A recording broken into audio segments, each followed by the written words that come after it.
Earthlings, wisdom keepers, wisdom seekers. Welcome back to Wisdom Drops, your source for daily drops of wisdom and savvy astrology. My name is Tanya Lasagna, back with another video layering together all the nodal noodles and celestial sauce into something digestible. And today we are tuning in with a top 5 things to do under this Virgo full moon energy, brought to you by wisdomdropsastrology.com. That's right, your girl finally got her website up and running. Go ahead and check it out by clicking on the link down below, or simply type that into your browser with all Z's, because you know how we roll. With that said, it's never been easier to book a reading with me, whether you're looking for a live or pre-recorded customized horoscope report. I do those for you, whether that's just you in the next year from your solar return, or you and a partner. Okay, those are 3 options, very clearly and easily, smoothly available for ordering down below in the comments or the description, wisdomdropsastrology.com.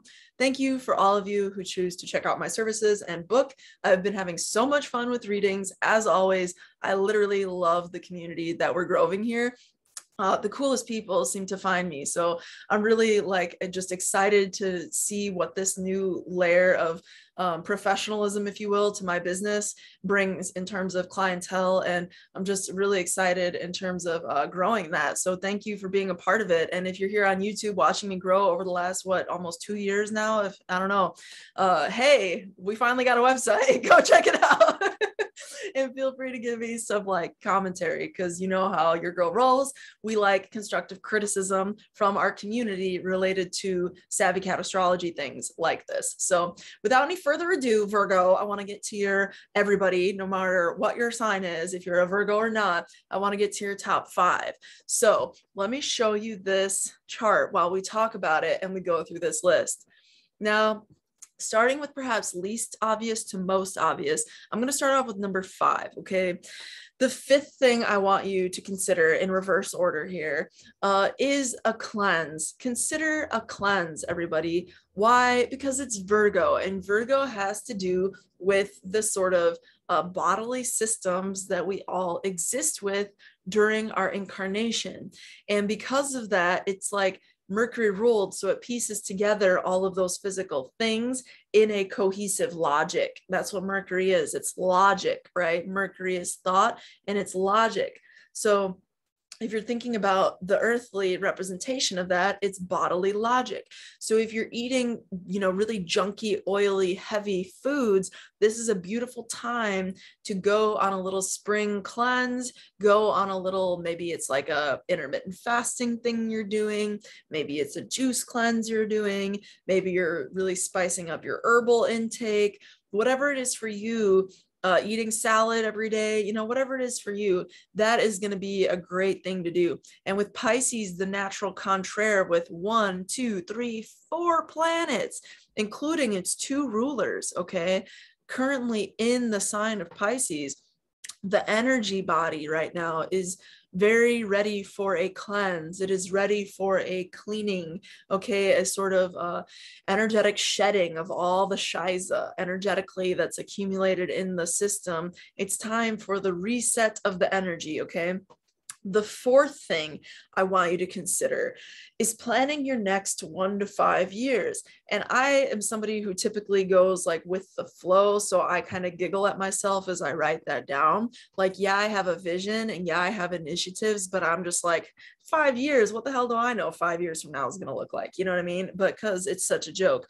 But at the same time, it can also be on the flip side of that, really helpful to have at least a sense, at least a direction, at least maybe some aspirations or some goals that you can articulate to yourself as to where you want to go and where you want to be. I think a lot of us have done a lot of pivoting and a lot of changing our kind of route in the light of recent global events, right? Recent being the last couple of years, let alone the last couple of months. But anything along those lines where it feels right for you, to just create a plan for yourself. And why do I say it like that? Because Virgo is the details. And this is a great time to just, if nothing else, get all of the details out there and organized. And at the same time, with that Virgo detail-oriented energy, where you're literally writing down item by item, this thing, that thing, this thing, and that thing, what you want to be able to see, do, have, whatever the case is within the next 5 years, that can be really much easier right now. Or maybe it's that you need to get your books in order, and that will allow you to get forward with more grace into the next 5 years, more insight, more informed decision making that's very practical. I don't know. But on the flip side of that, the Pisces energy is going to be really energetically compatible in terms of meeting you with that more practical side. It'll meet you with a certain spiritual presence. And that brings us to number 3, something I want you to consider doing under this, full moon. The third, maybe easiest thing or best way, you might say, to use this energy could totally be to just make a really cool dream board, like a vision board or a dream portal, if you want to call it that, for yourself. So in between the now and the next, what is it that you want to see? What is it you want to experience? What is it you want to witness right before you? You could literally be making those sorts of visualizations right now and using that as a tool to meditate on, to look at daily, to kind of set your energy toward, or just, if nothing else, draw it out, paint it out, just let it be a sort of expression to where you can go out and say, yeah, that's the target, that's the goal. And when you say it for yourself and when you announce it for yourself, this is the goal, this is the target, the universe tends to have a way of helping you get there with a little more easily, more often than not, or more easily, I should say, than when you don't have like any clue. Some people are just really lucky and they'll be stumbling upon it and it'll just happen and they don't have to put any work. But more often than not, it's really helpful if you can at least tango with the universe in a way where you do your part of it, which is you have to articulate it to yourself. You have to be able to envision it. And then Virgo, of course, would be quick to remind us, you then have to put in the work, and it has to be consistent, and it has to be logical and methodical if you want to see those results. But the Pisces energy here is all about the whimsy of this, and I don't want that to get lost in this practical kind of rigid structure that might be experienced by some of you with Virgo-ish energy. Not that Mercury is rigid, but it can seem a little fuddy-duddy, for lack of a better word, whereas Pisces is like magic, right? Virgo might be fuddy-duddy, mundane, and Pisces is like magical whimsy. And so they're definitely an axis or an oppositional kind of relationship for a reason. But with the case of Pisces, it's more about the vibe, like what's the vibe? And Mercury is the dispositor of this full moon. And, because Virgo is ruled by Mercury, and Mercury is found over here in Pisces. So anytime you're going to have the moon's ruler with the sun at the time of a full moon, it's kind of showing that there's part of the story or part of the events that go on are almost a bit more embodying of whatever that full moon is getting at, because the dispositor of the moon sign itself at that point in time is with the sun, which is the sort of novel or plot line of any given time in space. So the sun is like a narrative, whereas the moon is more of like the material indicator. So the material world is going to be reflected throughout the narrative. You're going to feel there's a certain inseparable cohesion between what is going on in the material realm and just like the psychic realm. There's going to be kind of like a thread there that's really clear and apparent in its linkage. So do the vision board thing because it helps bring the energy into the equation, if that feels right to you, of course.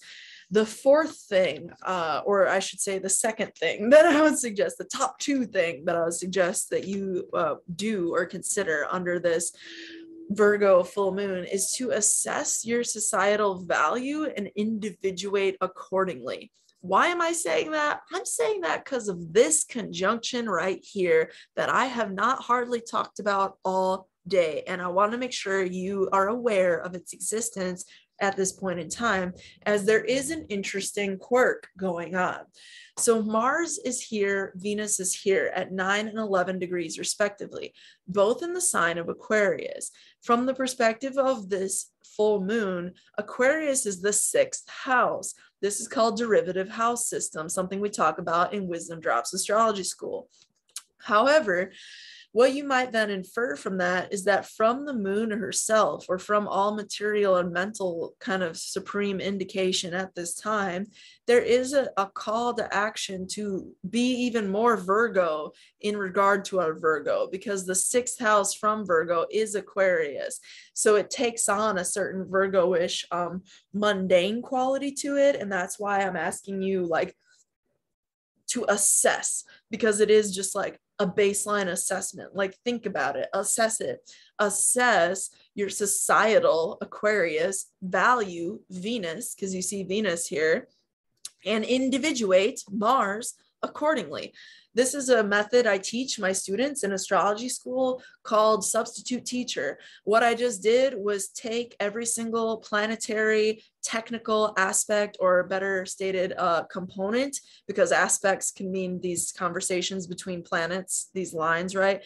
And we took those components, and all I did is I substituted out a regular word for a technical word so that you could understand the interpretation.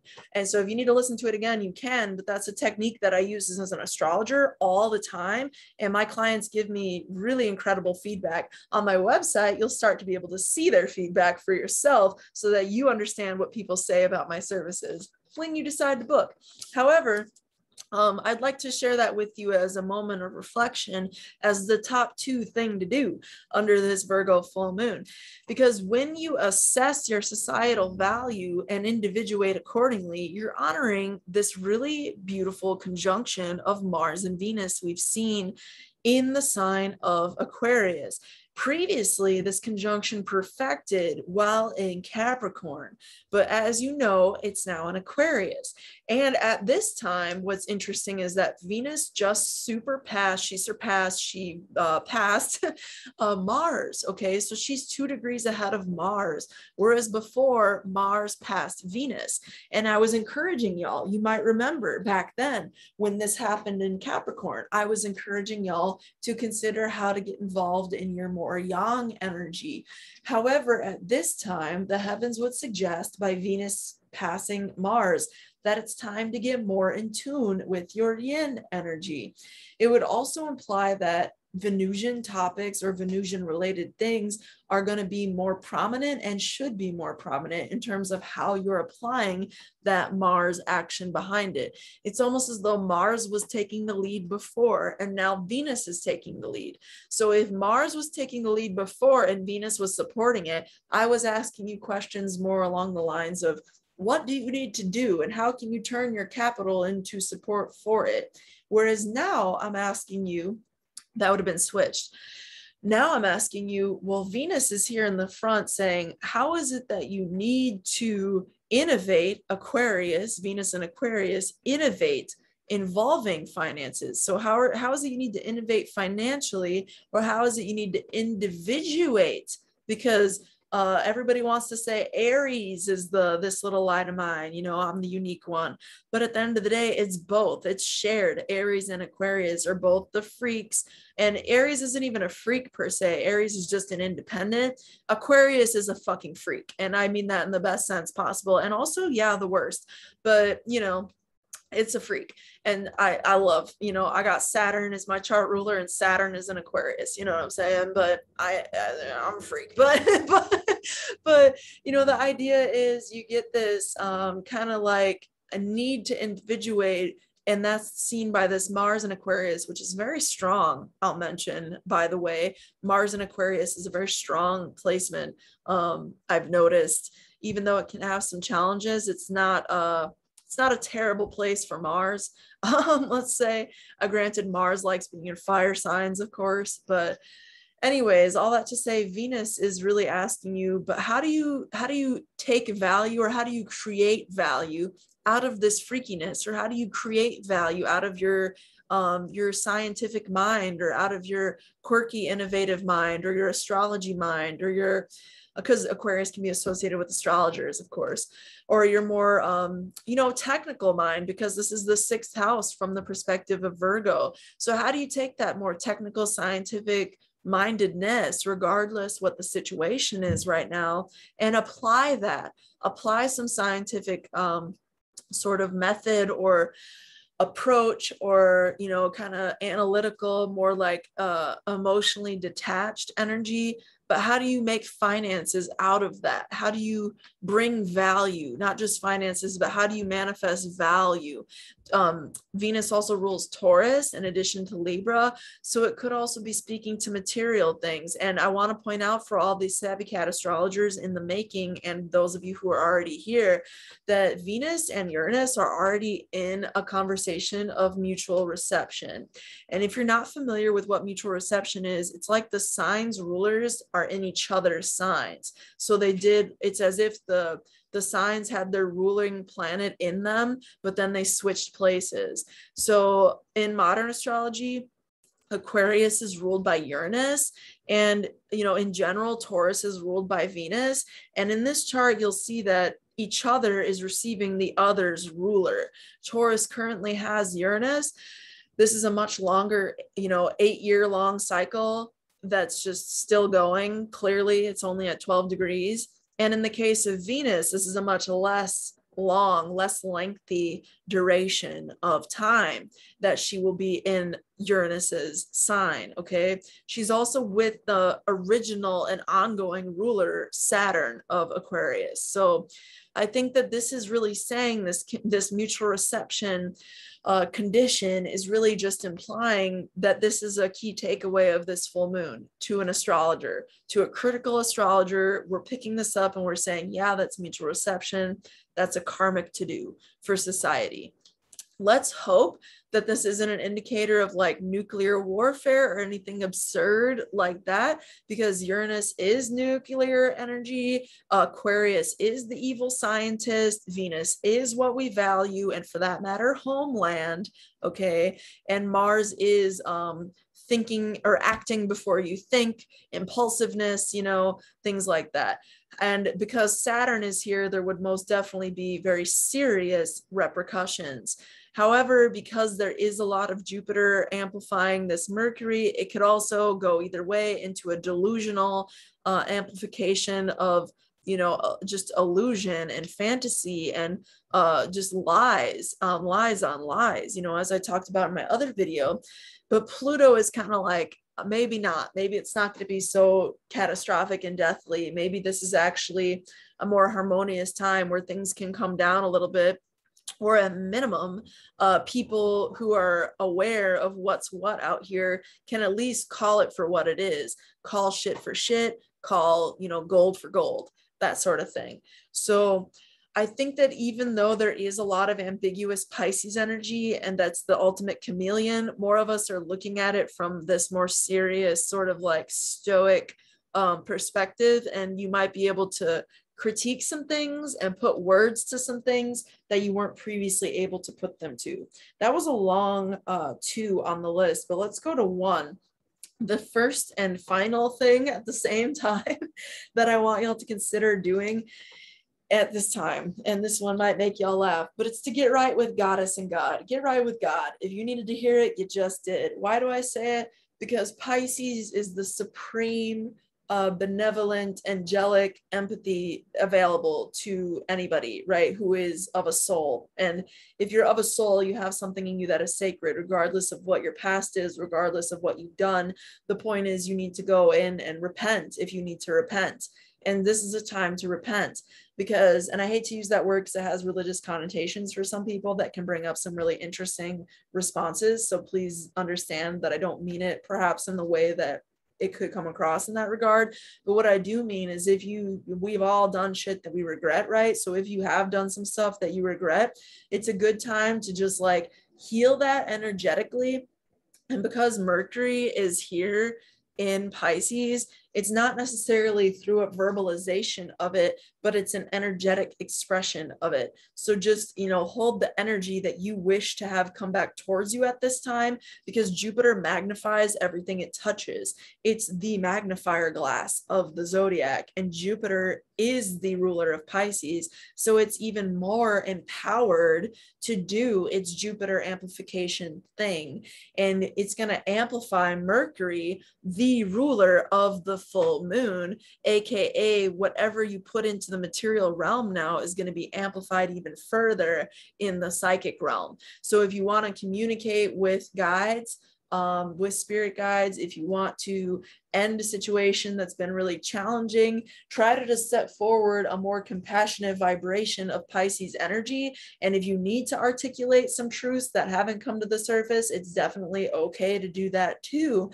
And at the same time, try not to be like super, like hypercritical or overcritical of a situation as much as possible, but don't be afraid of calling it for what it is, because Virgo again is all about just what it is. It's similarly to Capricorn and Saturn, where I say it is what it is. There's no need to attach emotionality to it. You can almost say that same sort of thing for Virgo. Virgo is analytical, it is what it is, and there's no need to attach anything else to it, unless you're looking at, of course, this massive Pisces stellium across from it in the sky, where there's going to be an emotional or an intuitive sort of like zhuzh to it all. A lot of information, y'all. That's your top 5 list. I hope it served you. Make sure you check out wisdomdropsastrology.com for more information. Smash this like button if you haven't already. Subscribe. And with that said, through next time, until next time, stay groovy, have a nice full moon, and may the stars be with you. Peace.